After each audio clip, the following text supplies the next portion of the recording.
Welcome to the $100 MBA Show, the podcast that's cooler than the other side of the pillow with our daily 10-minute business lessons for the real world. I'm your host, your coach, your teacher, Omar Zenhom.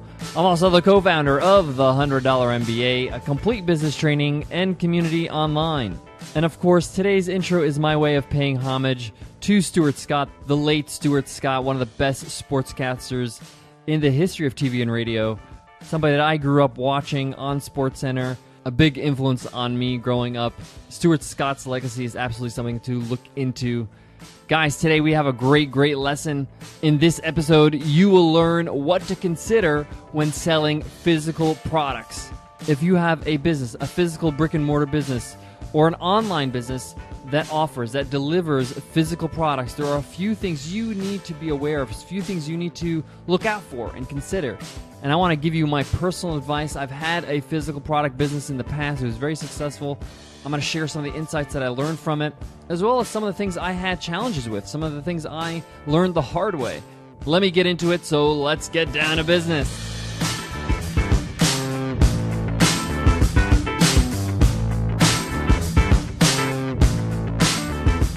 Today's episode is sponsored by Future Advisor. Think you'll have enough money to retire? Not necessarily. Hidden broker fees and unexpected taxes make your advisor and Uncle Sam richer while you slave away through your 70s. But not with Future Advisor.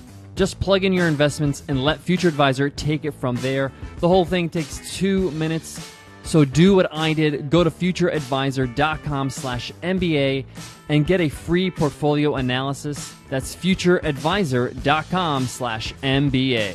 Before you start considering selling physical goods or delivering physical goods to your audience, to your customers, you need to ask yourself a tough question.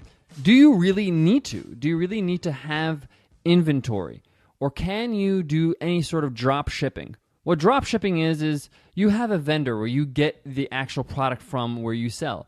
Now, this is obviously a case where you're not creating the product yourself. This is if you were selling iPads, for example. So you would buy your iPads from another vendor, and then you would take those iPads, put them in your inventory, and then sell them on your online store, or physical store for that matter. But let's say in this example, it's an online store. Can you get that vendor to drop ship for you? What drop shipping means is that instead of you holding inventory, you could just tell that vendor when you get an order that you need to ship out that product, and they will ship it out for you. That way they hold all the inventory. They're holding inventory anyway. And then when you get an order, you can go ahead and have them ship it out.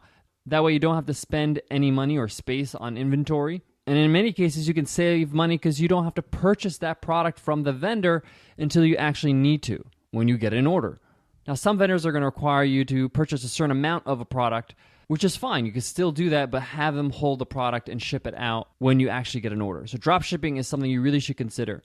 There's plenty of books on Amazon about drop shipping because Amazon stores are all about drop shipping, so you should check that out. But if you do create your products, that's a different story. So in my example, I had a clothing line, and we created our own clothing. It was hand-tailored, and we had a team of tailors that would tailor this clothing from scratch, from textile to a completed product, packaged and everything. So if you're creating your own products, you're going to need your own inventory. So you need to ask yourself, where are you going to store this inventory? Is your business just growing right now, and you're going to have it in your garage? Are you going to have some storage space that you can use? Take a look at where your inventory is going to be held, because you got to make sure your stock, your inventory is in good condition.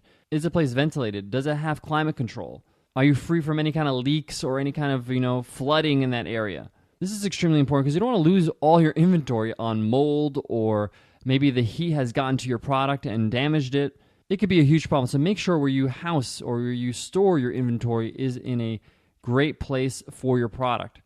Now, believe it or not, my inventory was clothing, and it needed to be climate controlled. If the temperature is above or below a certain degree, it will damage the clothing. So that's something I had to consider when I had inventory. The second thing is that when I started to grow, I couldn't just have my product in my own home. I had to have it in a central location, and I had to have somebody manage my inventory because, one, I was shipping out my inventory out to different places, so I had to find a company that can help me do that. So my advice is try to find a company that is based closest to where you get the most orders. So if you're based, say, for example, in Ohio, and most of your orders are in Los Angeles, then it makes more sense to have your inventory in Los Angeles and not where you're based, because you want to save money on shipping to your customers. You're going to ship all your products to that inventory one time. That's going to save you a bit more money than having to ship it from Ohio every single time your customers order. Speaking of shipping, at the start, you need to make some decisions on how you're going to ship. Are you going to ship locally, maybe just in your state or your town or your area, nationally in your country, or are you going to ship internationally? How much is that going to cost you in terms of shipping? Who pays for it? Are you going to offer free shipping, or is the customer going to pay for their shipping? This is all something you need to consider, especially if you're trying to hit a certain price point with your products, and especially with the trend of free shipping being something that people expect now. If you're in the U.S., there's 3 major shipping options. There's the U.S. Postal Service, there's UPS, and there's FedEx. They all have different pricing depending on how fast you ship. If you're promising 5-day or 2-day or overnight, you have to take a look at those options and see how you're going to charge for shipping. Are you going to charge a flat rate, or are you going to do it based on where they are, how far they are from your inventory? Guys, I got more on this topic. I got a whole lot more, and I got some really solid advice I want to give you when it comes to selling your physical products. But before that, let me give some love to today's sponsor, Future Advisor. Future Advisor is the best way to plan for your retirement. Their Nobel Prize-winning strategy and intuitive financial software ensures you get the most out of your investments, so you're able to retire sooner. They've been featured in Fortune, Wall Street Journal, and Fox News, and their software is so efficient, they'll show you where your current portfolio is lacking and how to fix it for free. Again, just plug in your investments and let Future Advisor take it from there. The whole thing takes 2 minutes. You can make the changes yourself, or if you'd like, Future Advisor will manage your portfolio for a fraction of what an advisor charges. When I started with Future Advisor, I just plugged in my investments, made sure I had a little room for growth, and it was super easy. I was done before I knew it, and I knew that my retirement planning was taken care of. I looked at other services, other robo-advisors, and this one's the best. I've tried a lot, and in a lot of ways, I wish my parents could have had something like this. It would have made their life a whole lot easier, and maybe even their retirement even better. If you have any type of retirement account, do what I did. Go to futureadvisor.com/MBA and get this free portfolio analysis. Future Advisor, a report about your money, a plan for the future in under 2 minutes. And it's free. So go to futureadvisor.com/MBA. One of the best pieces of advice I can give you if you're selling physical products is to start with as few products as possible. Do not launch with 100 products. You may just need to launch with 1 or 2 great products. The more products, the more SKUs or unique products that you offer, the more inventory you're going to have, the more challenges you'll have. In my clothing line, I had so many different products, so many SKUs. Don't make that mistake. It was a lot of work to keep up with.